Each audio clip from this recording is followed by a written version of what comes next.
All right, well, let's go ahead and get started. I show 4:02, so people can continue to join in, but we'll go ahead and get started. So I'm Sean Pattison, the TMA Detroit president. Thanks everyone for joining our event today, Automotive Update 2021.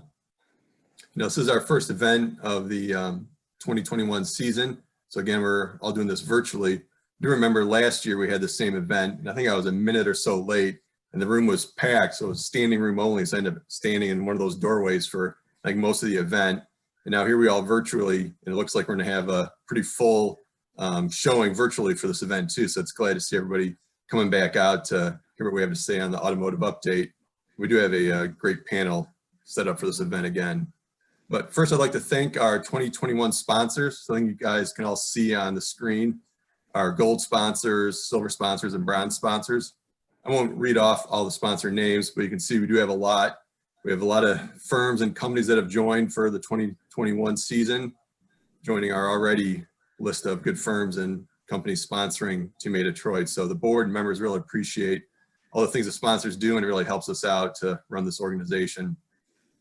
And if you're on the call and you're not a sponsor but are still interested, go ahead and reach out to myself or one of the other board members. We'll still take sponsors for this season. So for the format of this event, it is a panel discussion, and then it will be followed by some networking. So make sure you stay on and find the networking link after the panel discussion. We'll have some good networking for the second part. So moderating the panel is Scott Eisenberg from Capstone Headwater. Joining Scott will be Vlad Slapak from Comerica Bank, Ted Sylwestrzak from Dickinson Wright, and Steve Wybo from Conway MacKenzie. So with that, I'll pass it over to Scott. Thanks, everybody. Good afternoon, everyone. Welcome. Thank you. As Sean mentioned, a year ago, we met in person, and who would have thought that we'd be meeting virtually a year later. So it's been a wild ride, and appreciate everyone being here today. We've got a great turnout, and it's going to be a lot of interesting discussion. A year ago, one of our headlines was Tesla's market cap is now bigger than Ford was at its peak. Well, now Tesla's market cap is bigger than every OEM combined times 5, I think. So it's so that's gone stratospheric. A year ago, we talked about Rivian getting a $1.3 billion investment in its electric truck venture. And as you saw a week or two ago, Rivian's raising capital at a $25 billion valuation. And interestingly enough, IHS in their pessimistic scenario a year ago talked about a 15% probability of that happening, with the annual North American unit volume at 14 million units. Little did we know. In any event, it's great to have everyone together. It's great to have our panel together, and just we'll go through brief introductions. Again, for those who don't know me, Scott Eisenberg, formerly of Amherst Partners, now with Capstone Headwaters. My background, for those who don't know me, has been 35 years in financial services, a lot of automotive work, a lot of transactional, a lot of CRO and receivership work, very middle market focused. And Steve, do you want to go next? Sure. Good afternoon, everybody. Steve Wybo with Conway MacKenzie, as Scott said. I've been doing this for 20 years at this firm and run our automotive practice and spend about 75% of my time on automotive deals. So good to be on the panel with everyone else. Thank you. Yep. Vlad, do you want to go next? Yep. Vlad Slapak, Senior VP at Comerica. A little over 20 years as well. And the majority of it has been spent in our special assets group, managing since 2011. So just getting to that decade, actually, today, I think it is 10 years, or tomorrow, actually.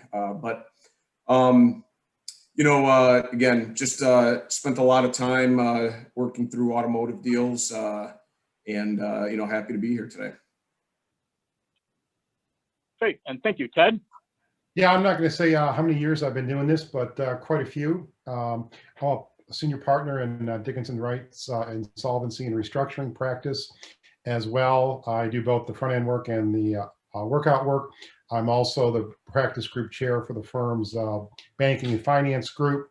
Like the other members of the panel, we have worked together extensively over a couple, 3 decades working on automotive matters, and that's one of the areas I specialize, both in terms of the front end structuring and approach, as well as if things don't go so well and we need to get into the workout or distress situation and deal with accommodation agreements and access and security agreements.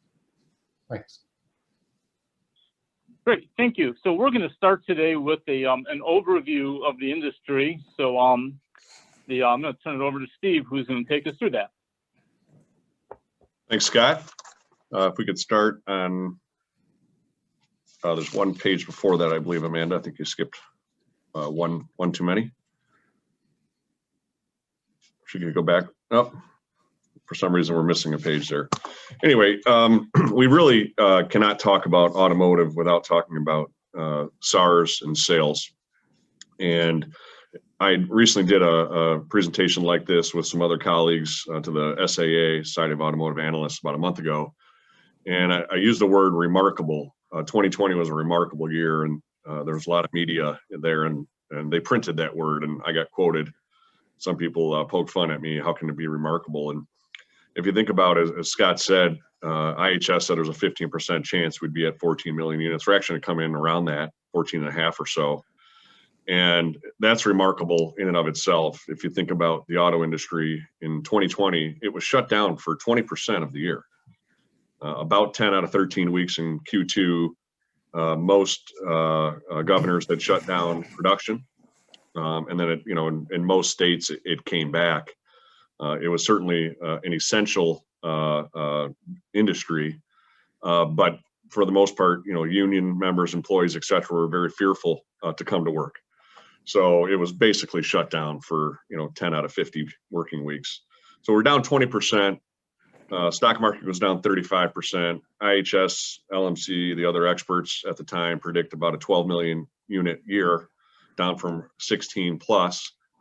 And even as late as August, it was a $12.5 million predict, or 12.5 million unit prediction, and we're going to end up around 14.3 to 14.5, let's say. So that's remarkable, I believe. And I think the industry did a phenomenal job of keeping its workers safe. If you recall, back in May and June, we were talking about coming back to work. Companies like Lear and other major suppliers published their COVID playbook. It was on the internet. You could Google it and find what major corporations were doing to keep people safe. And it was a 100+ page PowerPoint of this workstation should have this many ounces of sanitizer. You should shut down every X minutes, and very detailed. And unlike, the meatpacking industry and some other industries where we saw massive outbreaks, knock on wood, we have not seen that in auto plants. So the industry should really pause for a minute or two early this year and celebrate, because I think the year was remarkable. Almost so remarkable that we can't even buy trucks and SUVs right now if you wanted one, which is hard to believe. If you would have said back in March when this hit, if you wanted to buy a Ford F-150 or a GMC Silverado or a Ram truck or an Escalade or a Lincoln Navigator, or any of the major platforms that we all are very familiar with in the Detroit area, and you were going to walk into a dealership in January and try to order one, they'd probably tell you to turn around and come back in a couple months and we'll let you know when we think we can get you one. You would have said there's a 0% chance of that happening. And that's happening today. I've talked to many people, including some colleagues this morning, that have ordered cars, trucks mainly, and there's no delivery date. They're that backed up. So that's a good thing for the industry. With that, though, we're going to see some distress. When you have variability, when you have material issues, when you have employee volatility, coming to work, not coming to work, I'll talk about that in just a couple minutes in my summary here, it does cause distress. Uncertainty and volatility causes distress. I think in automotive, we generally say, well, if the volumes go from 16 to 14, there's going to be a certain number of suppliers are going to struggle. I actually don't believe that. If you can plan for it and you can reduce accordingly, and it's predictable, you can make money at 14 million units. All of our clients can. But it's this spike, the start and stop, and this shutdown as a result of people not coming to work, or semiconductor issues, which I'll talk about, or rubber or steel, which I'll talk about, which causes the volatility and causes the distress. So again, I've got a slide on volumes, a couple other things which may be out of order here, but getting to this slide, this industry is about a 10% EBITDA margin business. has been forever. Not a great industry, you know, if you think about pharmaceuticals or tech or anything else, but it's been predictable and it's been steady for decades. You can see here on this chart, we're looking at an LTM basis of about a 3% degradation vis-a-vis the mean over the last 10 years, let's say. Well, that's very believable. If you think just big picture, I believe, and I'm talking to a lot of clients and on a lot of these webinars lately, that, and there's no science to this, but I'll just put it into 3 major buckets. I believe there's about a 1% material problem in the industry. There's a 1% labor issue and a 1% what I'll call OEE, overtime, throughput, manufacturing efficiency, whatever you want to call it. And again, there's no science there, but you add them up and that's about a 3% decline. And I'll just cover each one of those very quickly. Material costs have been rising. The price of steel has gone up significantly. If you follow the CRU or any other index, throughout 2020. Many of the mills came back online late as a result of COVID, and the availability of steel is scarce and the price has been jacked up. Now you can pass through most of that if you have a good hedge with your OE or your tier 1 customer, but there's always some slippage and there's always a little bit of leakage on either end of a coil of steel. So you add that up, that's probably about a point. Labor, again, we're keeping the people safe, but some people don't want to come to work. Some people have to school their children at home. Some people relied on government stimulus money and chose not to earn a paycheck. Whatever the case may be, the volatility and the lack of predictability in scheduling your facility and, you know, manning a plant at 100 heads and then 82 show up that day, you've got to constantly shift dies and molds and presses and cells and things around to account for the lack of predictability in labor. I think that's about a point. And then lastly, again, what I've termed throughput OEE, which is a machine efficiency, et cetera. When a laborer doesn't show up and you plan to run that press and you've got to take that press down and move that laborer somewhere else, that's inefficient. When you've got to stop a work cell every 90 days and clean it, that's inefficient. When you've got to stop and stagger work patterns so people aren't crossing each other in the aisle, that's inefficient. And in manufacturing, we call that waste, and waste ultimately erodes margin. So I think that we're going to see that for a while.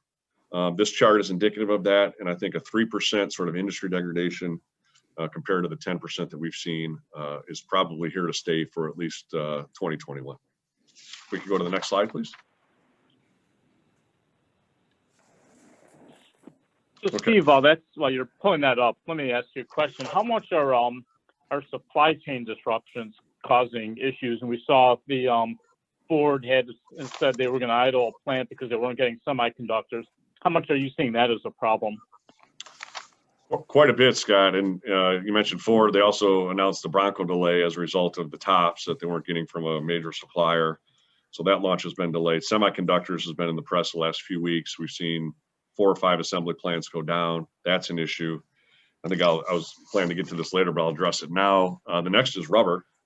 We're seeing some tightness in rubber supply, and then I've already touched on steel. So if you think about it, those same industries, which would be tiered suppliers to our clients, they also rely on people. They also rely on variability, have variability in their facilities. So, you know, their same issues that the tiers and the OEs are having are also impacting them. So, you know, the lower the supply chain issue, obviously it rolls uphill in this instance to impact production. So I think the volatility that we're seeing in semiconductors, mainly from overseas, and then, you know, onshore and North American production related to steel, resin, rubber, et cetera, is certainly contributing to some of these starts and stops that we're seeing. In some instances, you know, people being sent home because there's just not material to produce parts. Okay, this chart's busy, and you know, I think I'll just cover a couple of the stakeholders, but these are the key stakeholders that sort of make the automotive wheel run, so to speak. And I'll cover just a couple before I turn it over to Scott for his section. Consumer sentiment obviously impacts the demand for vehicles. And again, remarkably, it's been very, very high. And if you think about the average price of an automobile in Q4 was about $38,000. And that's an all-time high, by the way. And that number is only going up every month as we sell more crossovers, SUVs, CUVs, expensive truck, $100,000 Escalades, et cetera. The average, middle market or average laborer that may have been laid off or lost his or her job, So somebody in the, you know, a waitress, a barber, all the industries, someone worked in a movie theater, all these industries have been shut down for a protracted period of time. Generally speaking, they're not buying $100,000 Escalades and $50,000 pickup trucks. So the demand from those of us, probably most of us on this call that have been fortunate enough to keep our jobs and maintain a steady income has been there, and it was there all along.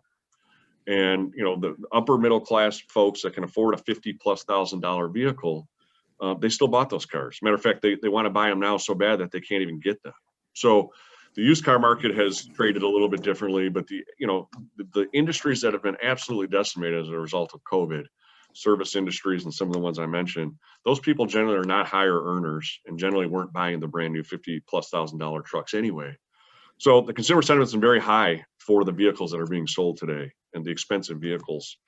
And obviously, we'll see what happens here with the COVID vaccination and the economy in general. But if you think about, if you're a person who has a job, your home price is probably near an all-time high. Your stock portfolio and your 401ks are probably near an all-time high. Gas prices are very reasonable. Interest rates are low. It's very affordable to finance a vehicle today. You're in pretty good shape.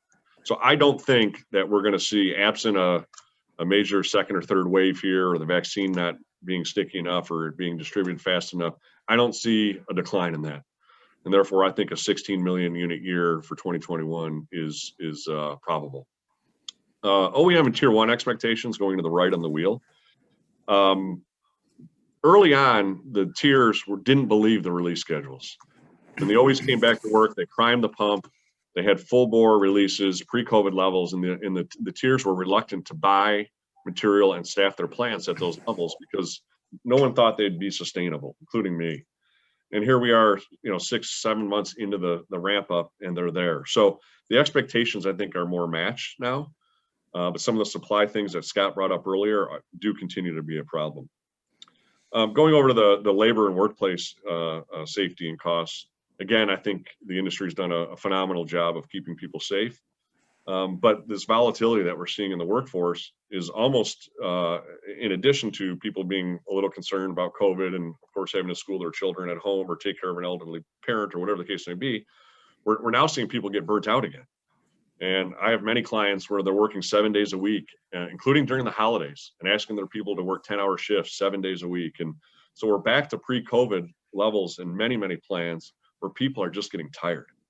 And when they get tired, they slow down. When they get tired, they take days off during the week. They'd rather work the weekend if they can get the premium time. And so the safety, I wouldn't say is much of a concern, but the mental health and giving people a rest, which is necessary in a labor environment like automotive, is back to, close to all-time highs in many areas. Government aid, we'll see how many more stimulus checks individuals get. As far as the auto industry in general, there wasn't any, unlike we saw in China and Europe where there was aid supported. Early on, I think many people thought there'd be billions of dollars like we saw with TARP money and others poured into the industry. There was zero. And yet we put up a very good year in terms of volumes. Lender concerns, Vlad will cover in a little bit. All I'll say there is that I believe the middle market lenders that lend to our type of clients have been very generous and friendly to the supply community. And we'll see how long that goes. And Ted will cover some of the legal issues in a minute. So I just have one more page, and I'll flip it over to Scott. Amanda, if you could advance it, please. So again, this is busy, but where do I think the sort of longer term outlook is going? And when I say longer term, I mean beyond COVID. And let's assume by the summer we're in a good spot, and I hope we are. Consolidation is going to continue, and not so much as a result of the distress that many of us thought we'd have almost a year ago. But let's remember the ACEs was the buzzword at the last meeting that Scott referenced, and we were talking about the technology and cars driving themselves, and connectivity, electrification, sharing, everything that the ACEs is. Businesses are going to focus on that again. We saw a Delphi Borg-Warner merger get done during COVID. We're seeing FCA and PSA get done in the next couple of days, I think on Friday.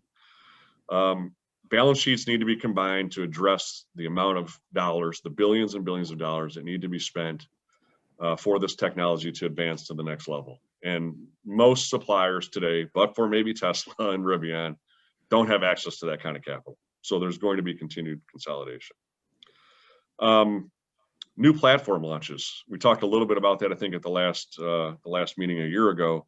There's a lot of new product coming out, and that has come out in the last year. F-150 is new. The Grand Cherokee and Wagoneer is coming out. The interiors on the T1 already, the pickups are getting a refresh to keep up with technology. New Ram, new Escalade, new Navigator last year, and I could keep going. But there's a lot of very, very good-looking product. I would say some of the segments are getting a little crowded and a little bit difficult to differentiate, a Blazer versus an Escape maybe driving down the road. So there will be some winners and losers, but generally speaking, a lot of people are flooding the dealerships because there's very, very attractive product out there that people want to buy. Next couple bullets, liquidity enhancements and accommodations, I'll save for Ted's sections. I've talked already about interest rates and gas prices being very attractive. And last thing I'll say is it remains to be seen if we continue to shift towards the European model of having to order a vehicle. And when you walk into a dealership in Europe, there isn't 90 days of inventory. There isn't even 43, which is what I think we're at today, which is an all-time low. There's very little, if any. And you order a car and 6 or 8 weeks later, you get it. I think now the dealers have seen that the Americans want it now. And I'm mainly talking about the US here in the North American market. We want the car now. We want to walk in the morning, finance the car, and drive away in the afternoon. But we are seeing lower levels of inventory. We are getting the consumer a little bit accustomed to having to wait. I mentioned earlier, you can't get an F-150 or a Chevy pickup right now. Is that here to stay? And can the OEs reduce volumes and the dealers reduce volumes, inventory, I should say, not volumes, but reduce the inventory, reduce the working capital that you have to carry when you have inventory sitting in your lot? And will Americans allow for a wait period of time? And has the industry changed for good? I don't know. I tend to think Americans want it now. I know I want it now when I walk into a dealership. So I'm not sure that 40 days of inventory or less is here to stay. We'll see. But the minute one of the OEs starts creeping up the inventory, the rest will have to follow. So with that, Scott, I will turn it over to you. Thanks, Steve. Great background. Really appreciate your insight. I'm going to have a few slides in just the capital markets. So Amanda, if you can go to the next page.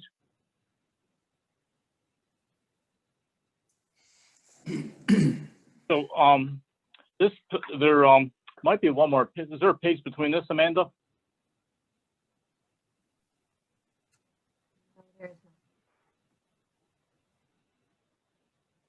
So we might be missing a. Yeah, I think we're missing a page. So the first page that we have is that you can't see is the median net debt to the trailing 12-month EBITDA. And that basically, so it's a debt to EBITDA chart, and it's segmented by size of supplier. And so what you have is if you go back to 2018, you roughly were 1.5 to 2 times EBITDA of debt. And so in 2019, again, depending on the size, you were kind of anywhere from 1.5 to 2.5 times debt to EBITDA. And at the end of 20, we're averaging 3 to 3.5 times, excuse me, 3 to 3.5 times EBITDA. So what you're seeing is a much higher leverage. Steve referenced that. You're seeing just higher debt levels, higher leverage multiples, and that obviously is a risk factor. Now it helps that interest rates are near zero, and it's just extremely low, and that's extremely helpful to the suppliers. But still, they are higher. If you look at the Altman Z-scores, they've actually deteriorated substantially over the last couple of years.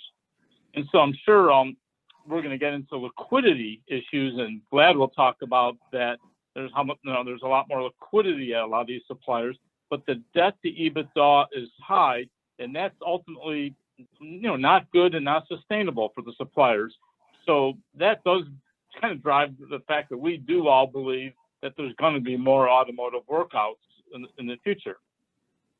So on this slide, we have a median enterprise value against the trailing 12-month EBITDA. And you look at it at the fourth quarter of 2020, and you're at 9.5 times, enterprise value to EBITDA. normally you would say that that's a great thing. That looks great. Values are growing. This is healthy. This is outstanding. Well, in this particular case, there's a little bit of increase in values from the suppliers, just from the market going up. Obviously, the market's at all-time highs. But what's really driving this also is that EBITDA is down 20, 30%, from over the last couple of years. So what we really have is not that the enterprise value has gotten so great. Again, they have gotten, they are healthy, but it's also EBITDA has deteriorated. And so, I mean, as you see, you go back over the last half dozen years, I mean, it generally, when you look at the public companies, you're generally speaking of 5 to 7, maybe 5 to 8 times average. And if you go back over a long term, last 20 years, you would see that as well.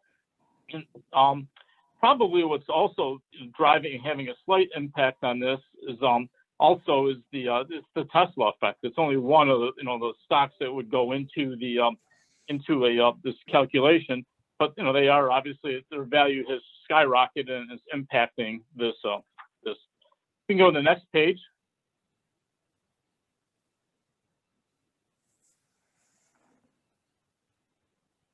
So this is the Chapter 11 filings. The top is just annual Chapter 11 filings. The bottom is the automotive manufacturers. And so you can see that there's been in both bar charts there, the regular across the board Chapter 11 as well as the auto manufacturers. There's been relatively a modest number of bankruptcies. And of course, we had 2009 way to the left of the chart, which is obviously way above. And what's really different this time is that you have so many more options than just a bankruptcy. You have all kinds of sale opportunities that you can sell, out of court. You have refinancing and capital opportunities just because of the liquidity in the market. And I'll share an example of a story that of a client that we just worked on. And starting in basically September, we were advising an automotive logistics company. It was basically relatively insolvent when we got there. In a 90-day time period, we ended up doing an accommodation agreement, working out the budgets for the accommodation agreement, forbearance with the bank, and then sold the company in 2 different transactions, start to finish, all those in 90 days. And I'm not saying that to pat ourselves on the back, but really saying is that you could not have done that in 2009. There's zero chance you would have pulled that off in 2009. And today you're doing that, and it doesn't make any of these stats, doesn't hit the media, and it says, and the transaction gets done. And you're going to see situations like that where you did not see the, again, the last time in the Great Recession. If you want to go to the next page, Amanda. So this is tracking domestic and international automotive M&A volume. And as you can see, it's been downward sloping for several years. It peaked in 2017. So even though 2020 was a challenged year, for the automotive industry, but as well as the M&A industry, because for several months, just all transactions just shut down. It's been a declining trend really for several years, and part of that is the industry is. I go back to the comment Steve made, earlier. It's a tough industry with low margins, and there's a lot of challenges in the industry. It's been a 5% return on equity industry for the last several years. So it's not an industry that people have been super excited about investing in a real heavy, very broad-based level. And you can, it's also so capital intensive. And you see the number of transactions. So the domestic transactions have been in the 70s over the last several years. When you look at sort of stats of number of deals in an industry, 70s kind of almost like, it's almost like not even on the chart. It's a relatively small number. It doesn't move the needle in terms of analyzing an industry. So as much as we here in the Detroit gets so excited about the industry. When you look at it relative to the capital markets, it's really not that significant of a player relative to where all the transactions are. And so that really covers sort of my capital markets. One of the things that one of the questions that came up earlier was, is the electrification having an impact? And I'll just sort of maybe address that from my perspective. Maybe anyone else want to weigh in. I was the CRO a year ago, and of a gear manufacturer down in Ohio, down in Findlay, Ohio. At its height, it was an $80–100 million gear manufacturer. And these gears go into the transmissions that are in the combustible engines. And no one wanted to buy this without knowing whether there'd be new work coming into the facility. While the facility was reasonably full a year ago, the new work coming in was really what would drive whether a buyer would want to buy this or not. And ultimately, because of the conversion, as I think many of you know, you need about 20% of the parts in a transmission that you would need in a combustible engine transmission. So there's a much lower demand for those parts. And what we found was the customers of my client, the OEs, could not guarantee that the work would be there because of this transition that's going on from conversion from combustible to electric. So as a result, this was a company that could not be sold. And so it does impact, there is an impact that we've seen. And clearly, I mentioned earlier, Rivian getting a $25 billion valuation. The flip side is if you have technology that will play into the electric vehicle, then you are in high demand. And it is a very interesting, you do have an interesting thesis at that point. So with that. Hey, Scott, real quick on that, yeah. Just with the M&A activity out there, with all the launches going on, what impact does that have for buyers? Because that's a lot of risk, right? If you're paying a premium in a sense from an enterprise value to assume that risk during big launch periods. So do you find that to be some of the challenges going on right now as well in the M&A market? And Steve, you may have some comments on that as well. Yeah, so the launches definitely create risk because there's the execution risk of the launch. And so you really have to get your arms around, do they have the ability? I always go back to years ago, sort of before the Great Recession, every supplier had excess capacity. So they always had, if you were having trouble getting a part on a launch right, you can just keep the tool on the machine, run the part until you got it right. You could just eat up machine capacity. And it didn't matter because you had excess capacity. You can't do that in this environment. There's not that kind of excess capacity. So you've got to execute. And it's so the risk factor of launches, from my perspective, is fairly high. Thankfully, when you look at the numbers, some of these launches got pushed out because of the pandemic. I think that was a blessing in disguise for a lot of these suppliers. Steve, do you have some thoughts on that? Yeah, most of our suppliers, they underestimate what it takes to launch a new product. And if you look at the NPV analysis on a new project and they factor in the CapEx, they usually get the CapEx right. You can predict that, but they always get the launch curve and the margins wrong. And if you think about the product that I mentioned earlier, it's all high volume, very attractive products. So you had a lot of suppliers beating each other up to win those awards. And what usually happens is those that win it on price. So you can bet that a lot of these new launches going off are going to be choppy, as we've seen some blips in launch, not just because of COVID. We know it's because of delays in getting good quality product out, number one. And number two, we know that if their launches are going to go out at probably something below their quoted margins. And, 6, 8, 10, 12 months into a launch cycle, that eventually catches up with the supplier. So I'd be a little leery if I was a lender or a sponsor that lent to or just bought an auto supplier with a bunch of launches.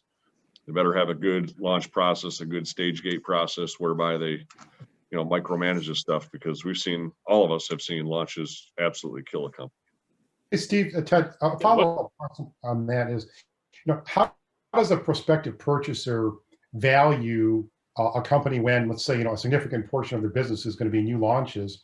How do they evaluate that EBITDA, and what kind of value do they put on that, and what methodology do they go through to figure that out?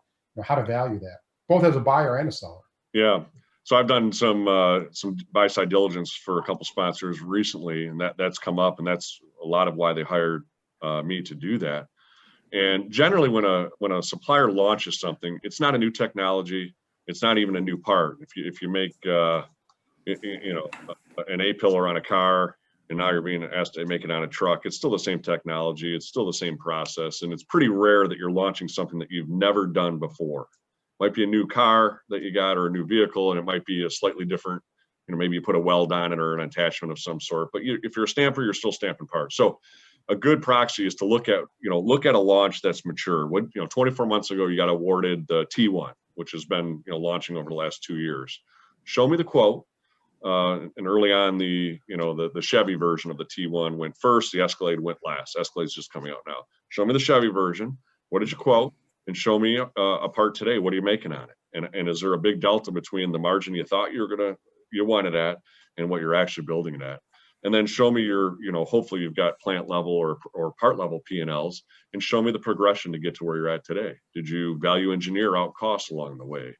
How many bodies did you have on the line, et cetera? So having a good, what's called a stage gate process during a launch, where you're always checking back to the financials, where you're always checking the engineering, et cetera, to make sure that you've got the quoted number of heads, the quoted level of overhead, quoted level of material content. Did you say you're going to have a pound of steel in the part, and now it's 1.5 pounds? So use that as a proxy. And in one instance, I told the buyer, look, these guys have proven that they've launched a similar set of business, both in terms of the amount and the type of business. And it's come in at around their launch or around their awarded price and what they quoted the work at. In another instance, they just flat out missed it. And they had a very unstable process, and actually advised the buyer not to buy the business, and they did. So I think there's, the good news is it's a very mature industry. Most of our clients have done this before in some platform or some level of technology that's similar, and you should use that as a proxy to see how they do. Yeah, and I would just add to that, Ted, one of your, in terms of how they value it, one of the valuation methodologies, of course, is a discounted cash flow. So it's built into the projections. You have the future cash flow projections, and you discount that to the present value. Of course, all the risk factors that Steve just mentioned in terms of will they meet those projections, that's where the real homework is and the real analysis. And if the company has a great track record in meeting launches, that's one thing. But there's a lot of execution risk on a launch for a multiplicity of reasons. And candidly, this environment with supply chain issues and labor issues just heightens that. So let's move along. So I think Vlad's next on our capital markets. So Vlad, we're going to turn it over to you. Thanks, Scott. Just starting a little bit with kind of how banking's transformed in 2020. I think all bankers that are on this call, it's like we've missed a slide as well. It seems like some of the odd number for some reason aren't popping up here. So, we talk a little bit about the digital transformation of banking. I think, right, the martini lunches are gone, although those were gone, and I wish I was part of that era. But, we talk about handshakes and kicking the tires of businesses. And right, this environment really hasn't given us the opportunity to do that the same way. And when you think about it, especially from a distress standpoint, being able to see somebody face to face asking the tough questions is very different than doing it on a Zoom call or just on a conference call. And so I think all of us here, have really had to adjust the way we've done business this year. And quite frankly, the questions you ask and, the information you need, because you can't see it, you can't always touch it. The other side of that is you think about all the governance that's gone on this year in the banking industry, and really it relates to all loans. And I know this is pure, intended to be more automotive, but I do think it's important to just talk about PPP, the SBA making payments for loans.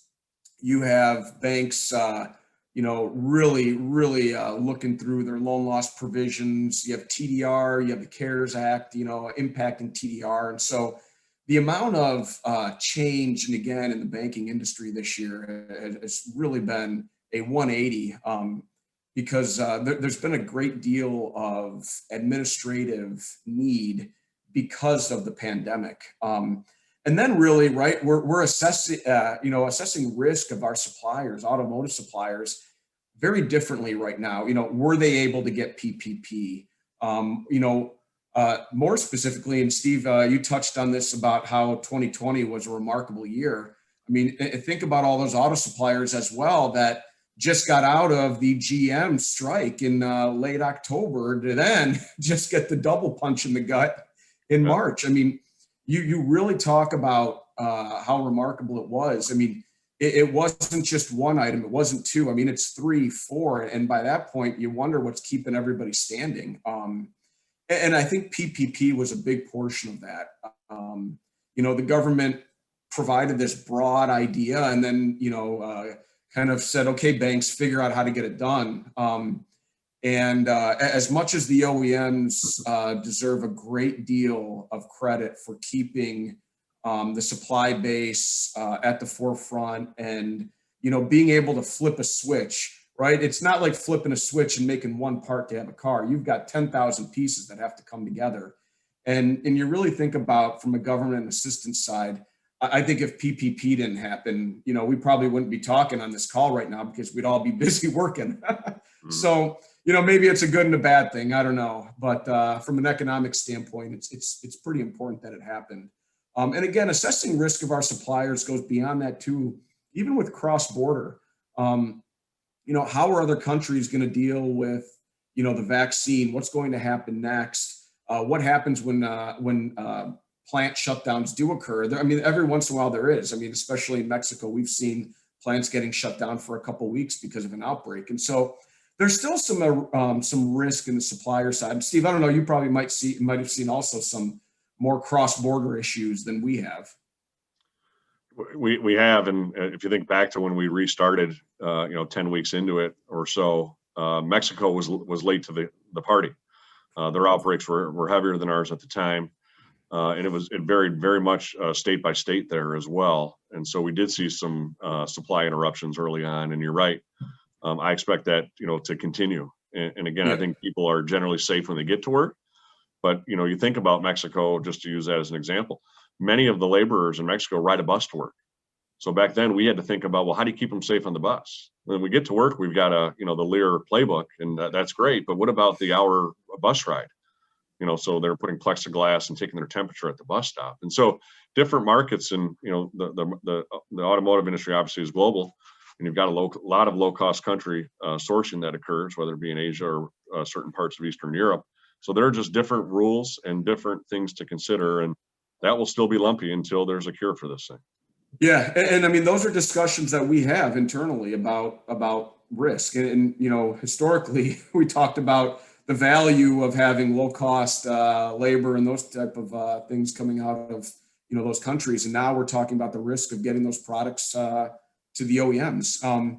So, from an automotive standpoint, you kind of look at risk and stimulus right now. And you I look back and say, okay, during the global financial crisis, we called it a bailout, right? Every companies, there were these bailouts. Now we call it stimulus with the pandemic.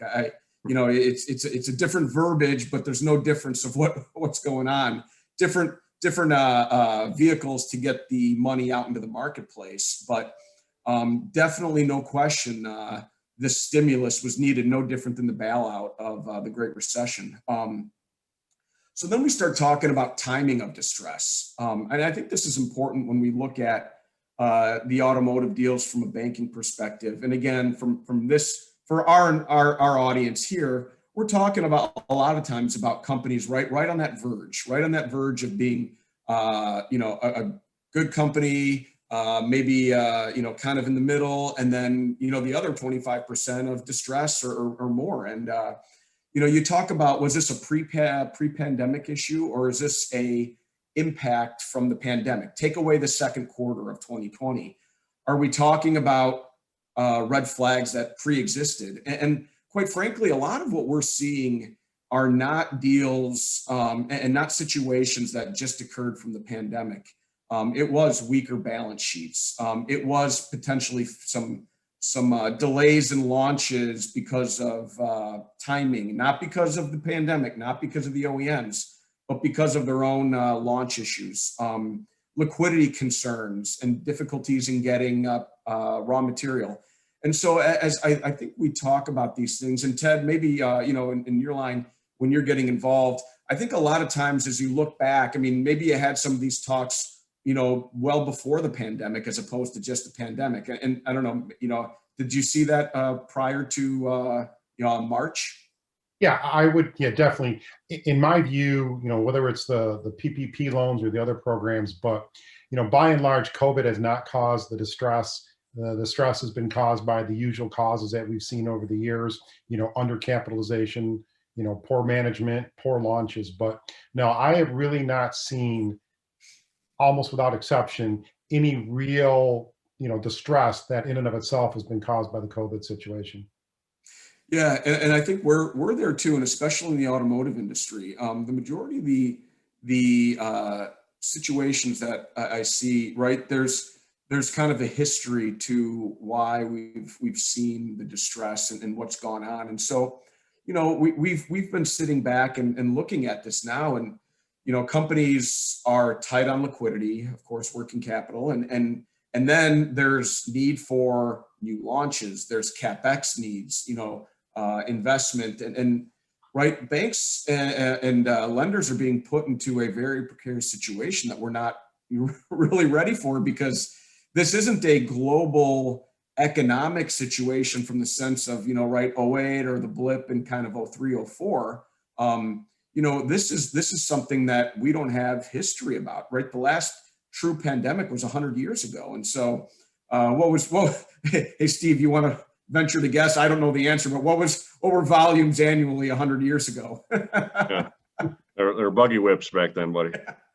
Exactly. So, right, we don't have the history. And so we're looking at these and trying to understand what that CapEx is, because a lot of these companies, they may have good launch, they might have, good launch programs to start up, but there's not the liquidity for the CapEx. There's not, and banks right now are hesitant on, where they're going to be, because it's not just A, the CapEx, but then you've got B, the liquidity needed to start up that. And that's usually the bottleneck of a lot of new business. And I think that we can all maybe agree, and Scott, you can probably, attest to seeing a lot of deals where distress occurs because of too much new business or new business at the wrong time. And I don't know if you've seen that as well, Scott. Yeah, for those of you who remember my co-founder of Amherst, Bud Estator, he had a term, the BFO, big, you can guess what the F stands for, order. And, many a company has been buried by the BFO. It just buries you. The working capital needs you get the equipment 6 months in advance. You got to get people trained, you got to hire the people, you got to get the working capital. And then the program gets delayed for 60, 90 days. And then, the volumes come in at half the first 6 months, what you thought, the first 3 months, and the inefficiencies. And all of a sudden, what looked like this great growth opportunity bears you. So we've seen that often, that a company just, they're kind of swinging for the fence, thinking, wow, I've got this home run coming. And what they don't realize is just they're in quicksand, and it's going to pull them under. Yeah, and so I think that's a lot of where we're seeing a lot of the companies in distress, pre-existing issues, and again, now you're in this, liquidity is tight because you've kind of gone through this period, and PPP is run out. Now we all know there's going to be a second round, that's coming out, and hopefully it'll be a little bit more of a Band-Aid, but again, as banks look and lenders look, and that's, I guess what my point here is how do you find solutions, and how do you create, an end to where, There's multiple companies like this. And again, those type of decisions, really go back to, your old kind of style of the Great Recession, which is, what's their history in these situations? Do they have the management, and do they have the capability to launch and meet the expectations of the new volumes? And so that's really a lot of our discussions. But one of the keys is trying is shared solutions, right? Lenders don't want to be 100% of the solutions. Equity doesn't want to be 100% of the solution. And it always depends too, if you're dealing with individuals or private equity. If you're dealing with private equity, you also have to understand where they are in the lifespan of the fund. Do they still have liquidity to invest? Are they at the end of the fund? So these are discussions that we've always had, but they're really at the forefront these days of a lot of the distressed deals. And we talk about banking and current trends right now. We talk about, I mentioned earlier about loan loss provision. Our loan loss provisions are actually down as a whole for banks in the third quarter and fourth quarter compared to second.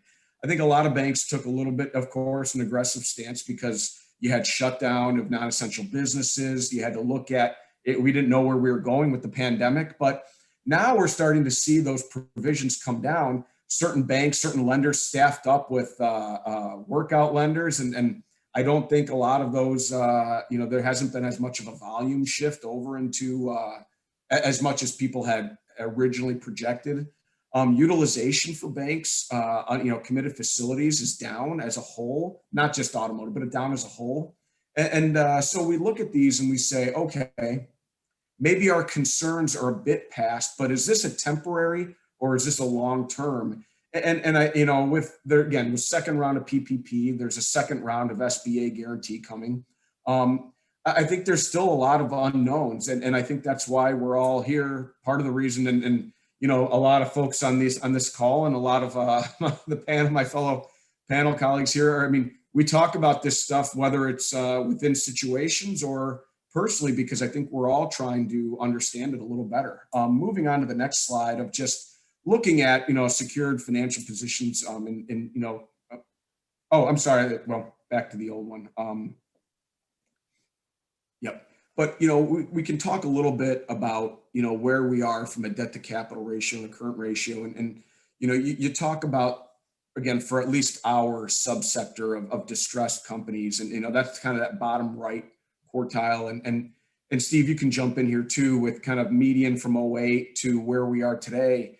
It's actually a little bit more leveraged and distressed overall, but we're not seeing that same transition of distress from our lenders because of certain, things like the CARES Act, a lot of, right, deferrals of principal and those things. And I think you've seen the same thing, Steve, in your line. Yeah, I think basically the summary of the slide is we went into this thing worse off than we did in 2008 when the economy was, we were a very robust economy in February.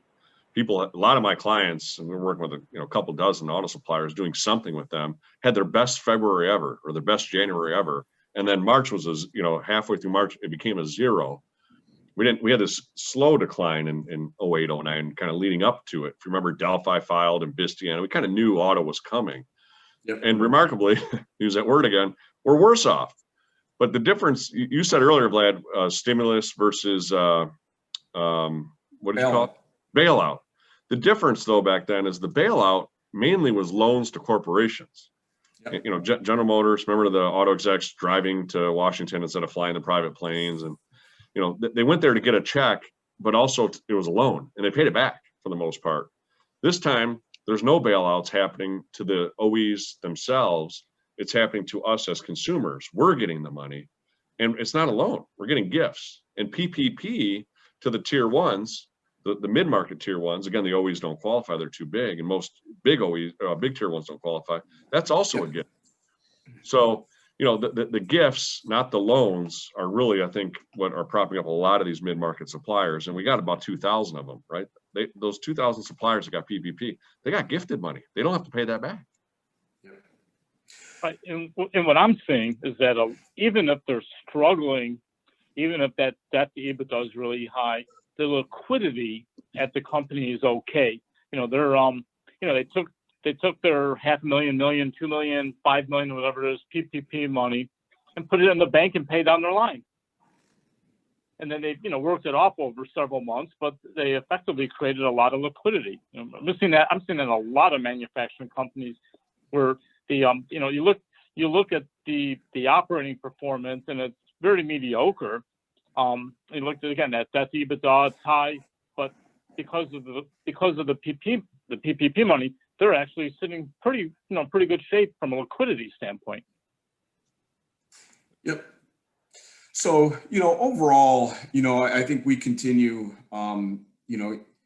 to monitor and talk about these issues. And I think it's really going to be indicative to what happens, right? Hopefully we have political amnesia next week and we move on. The PPP gets, out.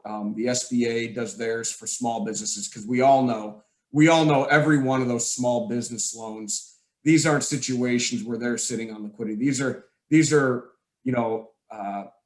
husband and wives and your neighbors, people who really are working with their hands every day, service industry that just needs this right now. We talk about, Steve, you mentioned earlier about how lucky we are in this call, a lot of us, to go out and be able to buy these vehicles. These are the people, these SBA guarantees that are coming out. These are the people that, daycares and restaurants. I mean, these are the folks that are truly, suffering. So I think there's going to be a lot learned over the next 3 months. Again, hopefully the vaccine, results in some more opening of our economy. But all of that will eventually catch up, and it's going to catch up to the auto industry, because even though this new demand for these 50,000 plus vehicles, they still need to get those under 50 vehicles out there and sold. And the stimulus there is really going to be important. So I'll hand it over to Ted. Thanks, Vlad. Running a little short on time, so I'll try and condense this up a little bit. I'm going to touch upon some of the legal considerations over this last year and looking forward. And I'm going to, again, use the word that I'd written down well before everyone started using it today, of remarkable. And that is the remarkable job that the automotive industry has done in dealing with the COVID-19 situation. And like has been alluded to earlier, I think in large part that's attributable to Lear, the playbook they put out, which was called the Safe Work Playbook back in April. And I think they've since published a second edition, but that was an extensive, over 100-page document. I know even my firm has adopted many of the provisions in there, even though obviously we're not a manufacturer, we're a service industry. Some of the detailed things in there were, the pandemic prevention team, getting a team of professionals and individuals together to plan for COVID issues. Detailed cleaning and disinfecting instructions, as Steve alluded to, staggering the shifts and the lunch breaks and those kind of situations. So, as all things go, they really have done a remarkable job of bringing the industry back up to speed, in a safe manner. Certainly at the start of the restart, there were significant legal concerns about whether employees would be able to hold the employers liable if they were to contract COVID in the workplace. I think to the great job that the OEMs and tier ones have done and the other suppliers, there have been very little COVID in the automotive industry, particularly in the US, generally speaking. So in general, that really hasn't been a practical issue because it really hasn't happened very much. But in particular on the legal front, in most industries where there has been some assertion of legal liability for contracting COVID, most of those claims, at least what I've seen so far, they've been few and far between and have not really progressed very far. So on the legal front, the COVID-19 has really been much lesser of an issue than many had anticipated. Moving on to some of the other trends we're seeing, particularly in the last year or two, particularly this year, warranty and indemnity provisions in the purchase orders. These are increasingly important because the tier ones and the OEMs, they're both trying to push down warranty and recall costs. And when they do that, they generally rely on the warranties and the indemnities that are in the purchase orders. And just want to touch briefly, we've been involved in representing several suppliers in recall situations, and the actual cost of replacing the defective part, that actually ends up being a relatively small part of the liability. From the moment a problem is detected, there are a team of people that are assembled, put on it to collect the data. They also collect the defective parts. Those are sent off for analysis and for metal stress and other things. You have to come up with a notice mechanism to notify the federal government. You have to have a rollout for your consumers to give them notice. You have to develop the recall protocols at the dealership and the timing and the cost.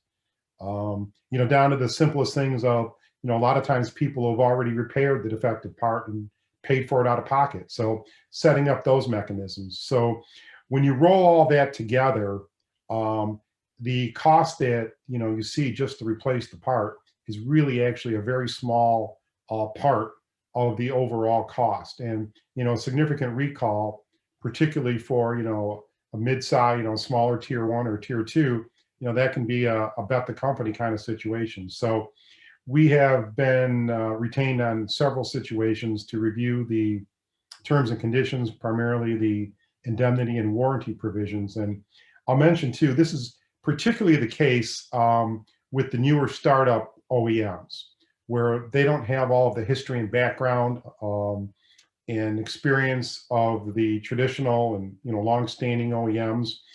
We've seen situations where parts are put into vehicles before the PPAP is fully complete.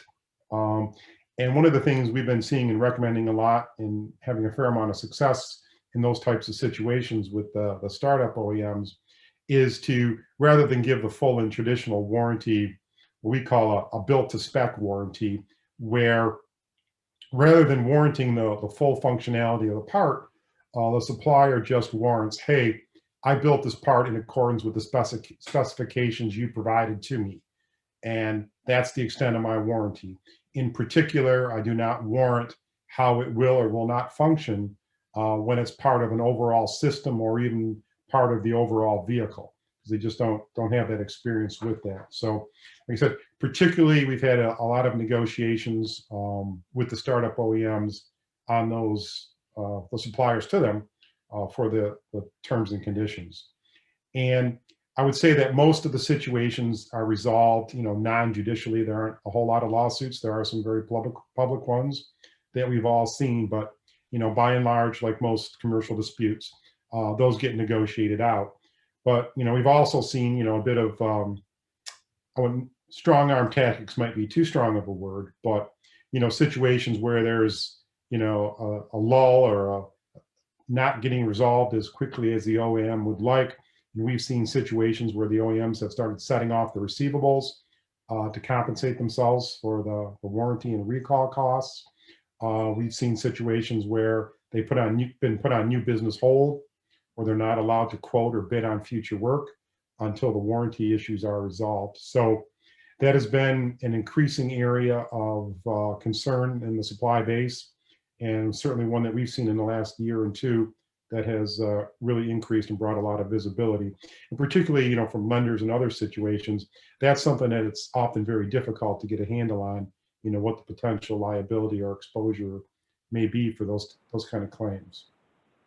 Moving on to accommodation agreements and access and security agreements, as many of us on the phone know, those are the traditional agreements that are entered into when an automotive supplier is in distress.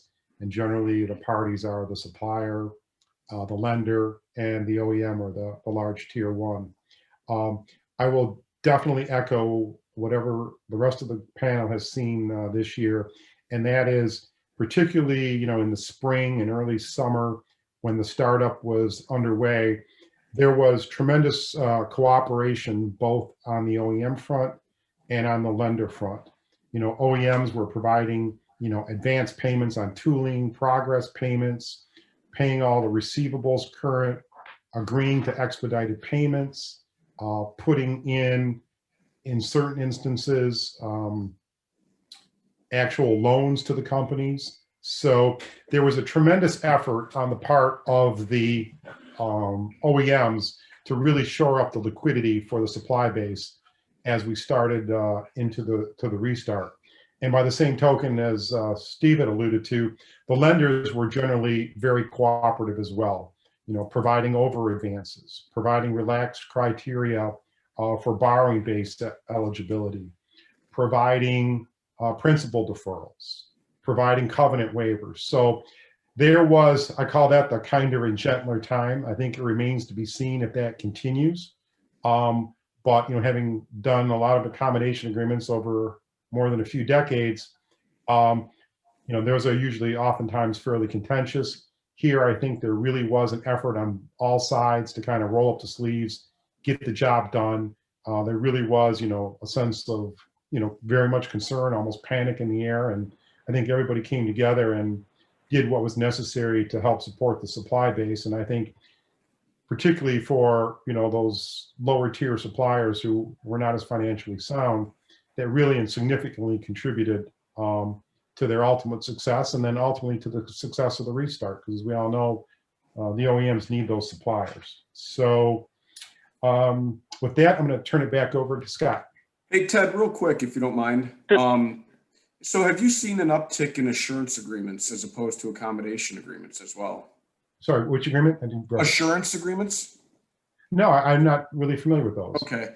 I just, there are times where we've seen companies or the OEMs asking for, more or less of an insurance. So they're not typically in distress. They may have tripped one of their, red light, green light, yellow light type, and just getting a little bit of an assurance that supply will not be interrupted. Oh, yeah. So everybody calls them something different, I think. Yeah, we call them by a different name, but yes, we have seen, particularly back in the, when the restart was starting, we saw more of those type of things. There are, particular provisions they rely on under the UCC, but a little bit then, but not so much, and certainly not very much now. Great. Well, thank you. So we just have a couple minutes before we get to the networking part of the meeting. But one of the questions that came up, Vlad, I'll direct it to you. It was from John Clem, where it says that the comment, and we've all commented on this during the presentation, that banks have been generally very accommodating. They to the 90-day deferrals. There's temporary over advances, and banks have been very accommodating during the pandemic and the restart here. Do you see a change in that attitude? Is there going to be a shift? And at some point, is it going to revert to more of the traditional, you're not performing, you're out of compliance with covenants, you got to do something about it. What do you see in that, horizon here? On Glad mute, you're Vlad. on mute. Yeah. We went 74 minutes without one of those. Of course, I had to do it. Yeah. Well, I already gave my answer though. I think a lot of that's going to come from twofold. A is right where the economy goes, but also governance. The flexibility of the CARES Act has allowed banks to be more flexible. And so it's not a suggestion of that right at the end of the day, the right solution is getting to the end. But at the same time, we have to, I think all lenders have to look at the cost of capital. They have to look at ROE and ROA, and you have to look at, where the allocation is. And so if there are companies still in distress and it's a continued distress as opposed to an impact from the pause or some other fact. But at some point, there is going to be a situation or a time frame where companies either have to get back on their 2 feet or it's going to be looked at again as a true distress situation longer term, as opposed from an impact of a pandemic, an extraordinary situation. So I think that all banks have been, and at least in discussions with my peers, right? Banks in general have been flexible, but they've been flexible for multiple reasons. As time proves itself to where companies can either, again, get these launches through, get back to generating positive EBITDA and cash flow, yeah, it's a different story. But if the problems progress, it's not an issue of being lenient. I mean, it's just an issue of being prudent. Okay, if anybody else- thanks, Bud. Yep. Yeah. Just maybe one last question. Steve, I'll direct it your way. Are you seeing your clients doing more just bringing production or sourcing of raw material and components back domestically, or back to, or at least North America, and departing from so much reliance on China? Not really. I think some people call that nearshoring or onshoring, and yeah, I think with the administration switch here, there's less of a concern than perhaps there was under Trump. At the end of the day, the OEs are going to buy material from those that are capable and those that produce it at the lowest cost. So certainly there has been some blips. We have had some interruptions, but for the most part, I mean, China, obviously was first with this pandemic and perhaps addressed it sooner than most. But we haven't seen any major shutdowns in the world automotive production or protracted shutdowns as a result of China. Same holds for Mexico, Eastern Europe, India, etc. So, I think that was there was a lot of talk of that over the last couple of years. I think it got a lot of political press, but for a guy that's in the industry every day and dealing with these suppliers day in and day out, there hasn't been a massive seismic long-term shift. And as we all know, it's very, very expensive to make a change in your supply base, and dual sourcing tooling and the capital that Vlad talked about, and the ROI and ROA on that capital, it's very expensive. So bottom line, barring a major policy shift in any of these countries, I anticipate the supply base to kind of continue as it is. Yeah, I would agree with that, by the way. It's just so expensive to make a change, and it takes time. I had a client that was non-automotive, but was getting crushed from tariffs in China, and the whole process of trying to resource those components was, costing them tens of millions of dollars, and it took a year of time. So it's not an easy process at all. So with that, let's thank everyone. Thank the panelists. Guys did a great job. We'll be interested to see what we say next year, assuming we get invited back. It'll be an interesting year. And at this point, Sean, I'm going to pass it back to you, and we can get to the networking session. Again, thanks everyone for your participation. Thanks for all those who listened in. Yeah, agree, Scott. I think it was an excellent panel. Great job, guys. So Amanda, if you want to go, I think to the next slide, is that where the link is for the networking session? I also just posted the link in the chat as well. So go ahead and find that link, click on it, and then it'll bring you to a new Zoom where we'll have the networking and breakout capabilities. So I'll see everybody there. Thank you. Thanks, everyone. Thank you.